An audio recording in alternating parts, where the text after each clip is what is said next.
Yo creo que los tres se articulan recíprocamente. Hay principios que nos hacen descubrir valores. Y hay valores que nos hacen descubrir las presuposiciones que están debajo de los valores, que son los principios. Y lo ético es el conjunto de hábitos, costumbres, principios, valores que constituyen la convivencia humana. Porque donde hay seres humanos, ellos tienen que hacer acuerdos para vivir mínimamente en paz. Entonces, lo importante en el mundo de hoy no es subrayar las diferencias, sino subrayar los puntos en común. Porque ahí podemos estar todos juntos. Después sí valorar las diferencias, que son muy importantes, porque tiene historias, tiene valores, y tiene cosas que revelan mil maneras que tenemos de ser humanos.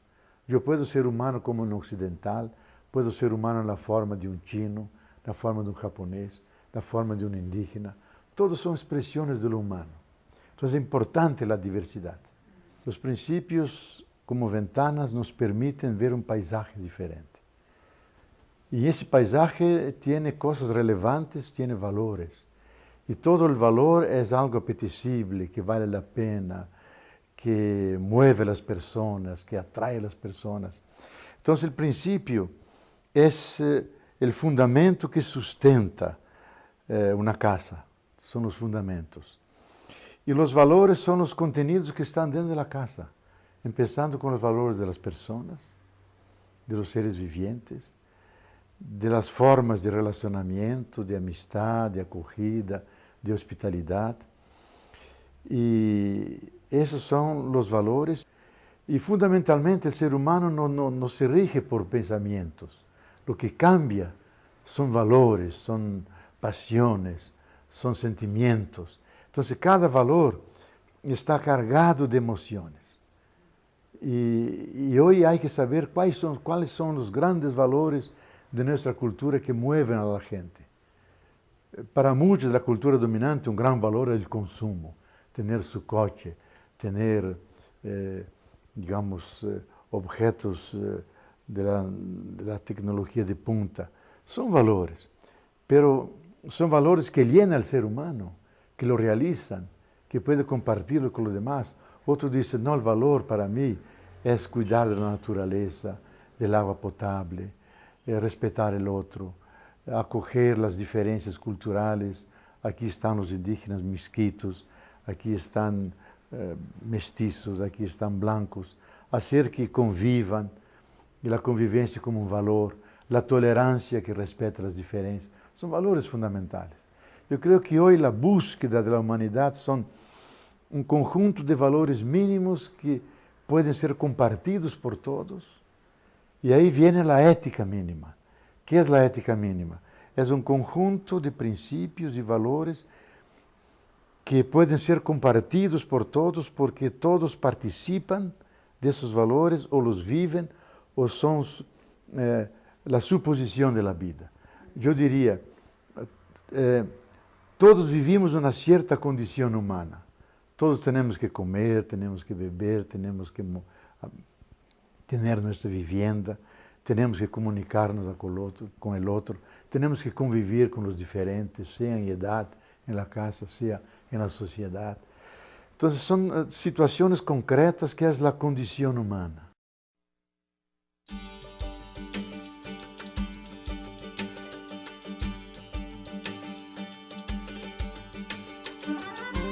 La ética se ocupa de esas realidades que son comunes a todos los humanos.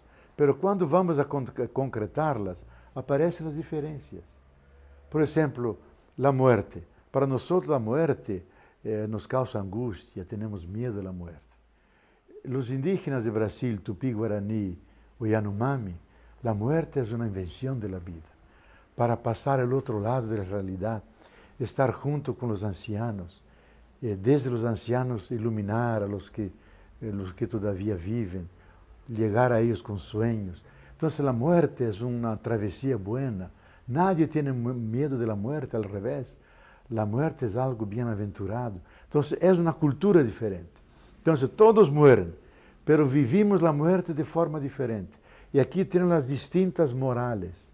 Hay la ética que es común, que todos morimos, la manera de morir es diferente en cada cultura. Todos habitamos, y aquí tal vez sería muy interesante decir que ética viene de ethos. En griego, ethos es el hogar. Todos tienen su hogar, tienen la morada humana, pero de formas diferentes. Una moderna, otra en estilo barroco, otro en estilo de los esquimós del Polo Norte, otro una cabaña indígena. Son todos hogares, formas diferentes de habitar, pero todos habitan. Entonces, el hecho de todos habitar es lo ético, es común a todos. La manera de hacerlo varía de cultura a cultura, son las distintas morales.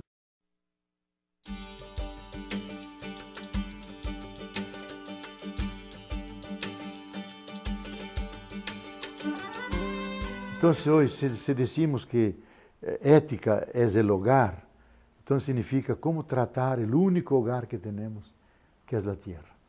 Cómo tratar los ecosistemas de la tierra.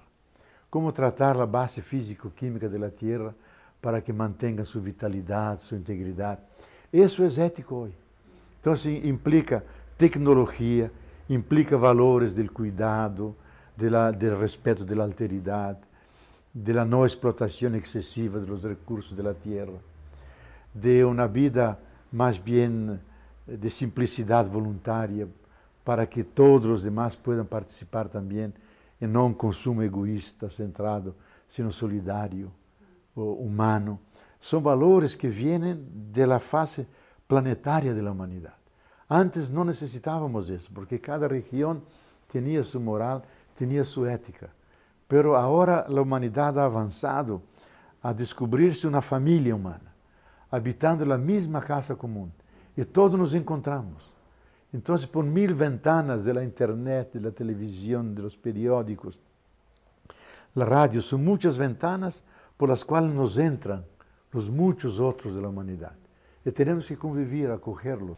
Pero más importante en ese momento de la globalización es ver la convergencia. ¿Qué puntos son comunes? Que todos podemos afirmarlos y crear un consenso mínimo para vivir en paz en la única casa que tenemos, que es la tierra.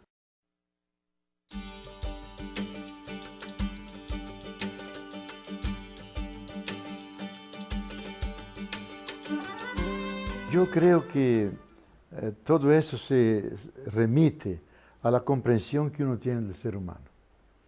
Si uno comprende el ser humano como un fin en sí mismo, y no como un medio que yo puedo utilizar, esclavizarlo, sino el ser humano tiene su dignidad, es irreductible, es una persona y no una cosa. Entonces ahí hay valores que son inherentes a esa persona. Digamos, el derecho a la vida, todos tienen derecho a la vida. Todo asesinato, matar al otro es malo.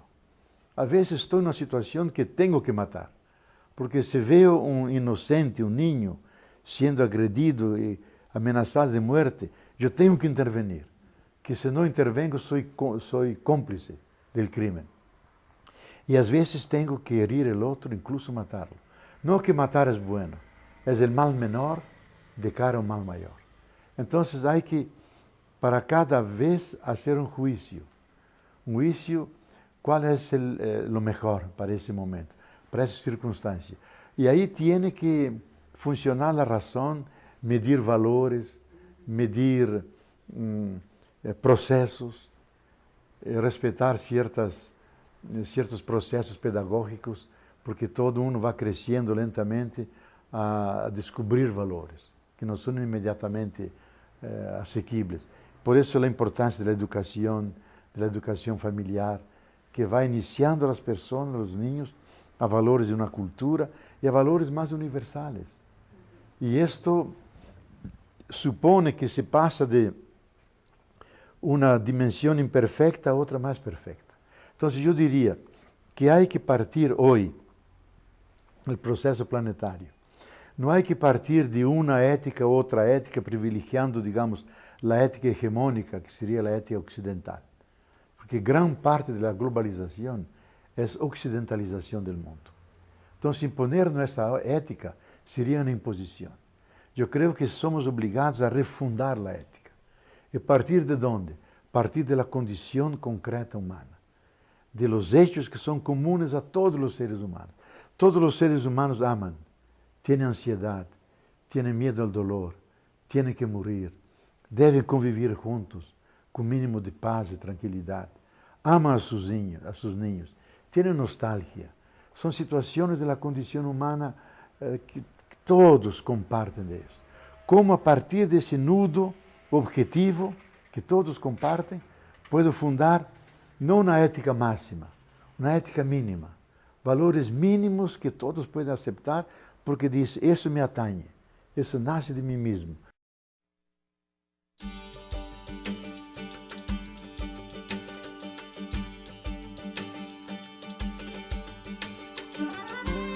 Por ejemplo, yo creo que uno de esos momentos fundamentales es el cuidado. Cuidar. Cada niño sabe que tiene que cuidar de sus cadernos, de su lápiz, de cuidar de cuando atraviesa la calle, tiene que cuidar de sus dientes, de su rostro, de su ropa. El cuidado es una dimensión del todo ser humano. Cada cultura cuida de una forma diferente, pero tiene que cuidar, porque el cuidado protege la vida, hace durar más las cosas. Entonces, uno de los puntos más comunes es ese cuidado. Todos tienen el sentido de compasión, es decir, de cara a uno que sufre, tener un sentimiento de estar junto, ayudarlo, ser sensible, no ser indiferente. Entonces la compasión es un sentimiento profundamente humano. Y la otra dimensión, que es la dimensión de cooperación, ayudar al otro que está caído, uno que quiere crecer, extenderle la mano. Entonces son dimensiones de la profundidad humana, porque somos seres de sociabilidad, vivimos juntos en sociedad. La sociedad es cooperativa, no es solamente competencia, uno vencer al otro, sino juntos ganar, juntos crecer. Eso está dentro del ser humano. Entonces, y también partir de esa conciencia que somos simultaneamente sapientes y dementes. Sapiens y demens. Somos seres de inteligencia, de construcción, de amorosidad y cuidado. Y simultaneamente, al mismo tiempo, podemos ser seres de egoísmo, de odio, de rechazo, de exclusión. Y sentimos las dos energías dentro de nosotros. Entonces, optar a darle fuerza a la dimensión de luz, la dimensión de cooperación, de solidaridad, de cuidado, para limitar la dimensión de egoísmo, de autoafirmación, de exclusión, que también está ahí. Entonces, todo el proceso civilizatorio de educación es reforzar esas dimensiones buenas del ser humano, que le permite convivir mejor. Y hoy, a nivel mundial, hay que subrayar mucho que ser tolerantes, aceptar la diversidad, que el otro, por ser diferente, no es alguien ajeno a mí, no es desigual, solo diferente, es igualmente humano como yo. Y esa tolerancia, esa comprensión, esa convivencia, es un imperativo casi fundamental porque hay tantos fundamentalismos, es decir, uno excluye al otro. El fundamentalismo no es una doctrina, es considerar mi doctrina la única verdadera y las demás falsas. Entonces tengo que convertir el otro. Y si no alcanzo a convertirlo, voy a destruirlo. Entonces nace el terrorismo, que es la forma de devastar, eliminar el otro. Y hoy por toda la parte en el mundo hace falta esa tolerancia, esa convivencia y la alegría de convivir. No decir, ¿por qué no puedo alejarlo, no puedo eliminarlo? Entonces tengo que aceptarlo. No, es diferente, yo puedo aprender, mirar cómo somos humanos de formas distintas y nos enriquecemos, intercambiamos, caminamos juntos en la diversidad, buscando siempre convergencias en la diversidad. Eso es el gran reto pedagógico de la nueva conciencia planetaria.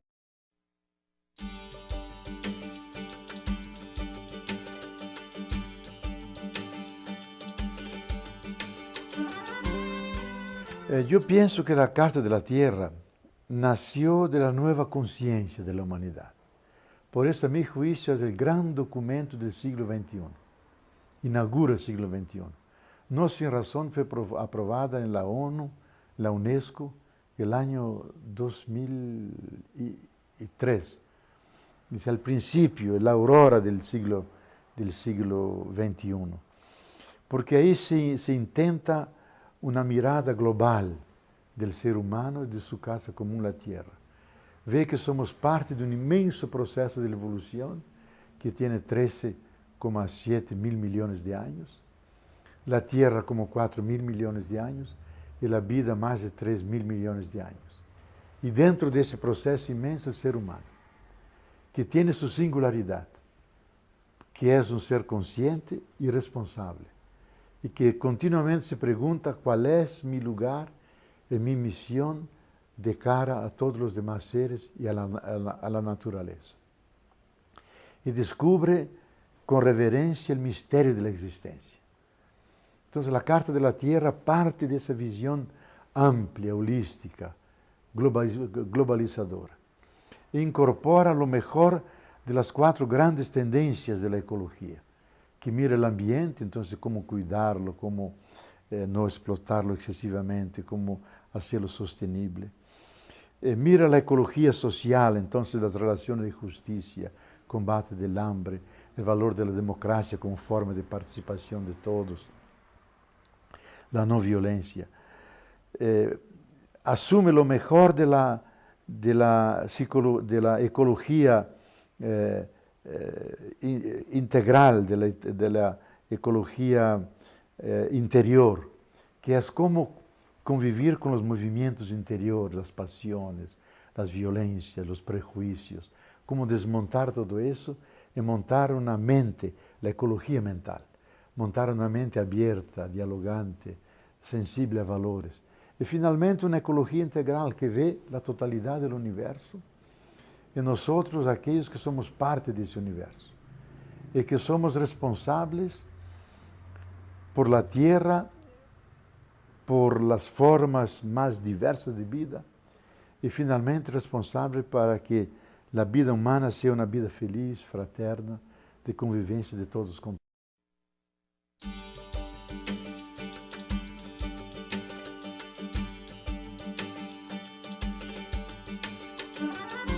Entonces los grandes ideales que la Carta de la Tierra propicia, y yo veo fundamentalmente 2 grandes ejes que sustentan la Carta de la Tierra. El primero no es tanto el desarrollo, habla sí del desarrollo sostenible, pero la categoría es sustentabilidad. Que todo que tiene que ser sostenible, es decir, tiene que tener la fuerza de autorreproducirse, de convivir junto con los demás en la inmensa biodiversidad, hacer que la totalidad coevolúa, no solamente uno que va adelante, sino que todos crezcan, todos permanezcan juntos y forme ese tejido enorme de seres, de energías, para que esto pueda mantener la tierra, la humanidad y los ecosistemas. Y la otra es una ética del cuidado. Cuidar de la comunidad de vida con amor, con comprensión, con compasión. Y cuando habla de comunidad de vida, va más allá del discurso del medio ambiente. Entiende el ser humano como un elo de esa grande comunidad de seres vivos. Y eso lo sabemos por la moderna antropología y biología, que todos los seres vivientes, de la bacteria más originaria de 3,8 mil millones de años, pasando por los dinosaurios, por los colibríes, llegando a nosotros, todos los seres vivos tienen el mismo alfabeto genético, es decir, las mismas 30 aminoácidos y las mismas 4 bases fosfatadas. Entonces somos efectivamente hermanos y hermanas. La combinación de esos elementos produce la diversidad de las especies, pero todos fundamentalmente tienen la base común. Entonces formamos la comunidad biótica, la comunidad de vida, y el ser humano uno entre ellos, con una singularidad. Él es el guardián, el cuidador, el representante de ellos para cuidarlos, para que todos puedan sobrevivir. Y todo eso está dentro de la Carta de la Tierra.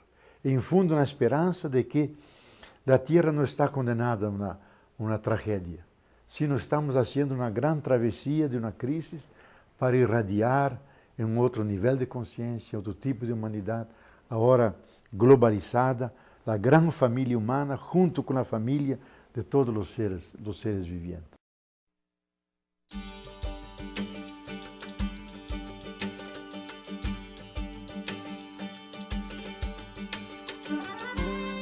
Sí, hoy tenemos la conciencia de que la energía fósil, petróleo, tiene límites. En los años 2030, 2040 se terminarán las reservas de petróleo.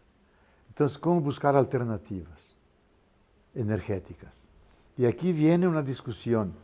Si queremos mantener ese tipo de civilización que es consumista, que tiene muchos coches, muchos aviones, que utiliza, que es energívora, consume energía, entonces posiblemente la Tierra no aguantará. No habrá alternativas suficientes para mantener ese tipo de civilización, de cultura, que utiliza demasiada energía.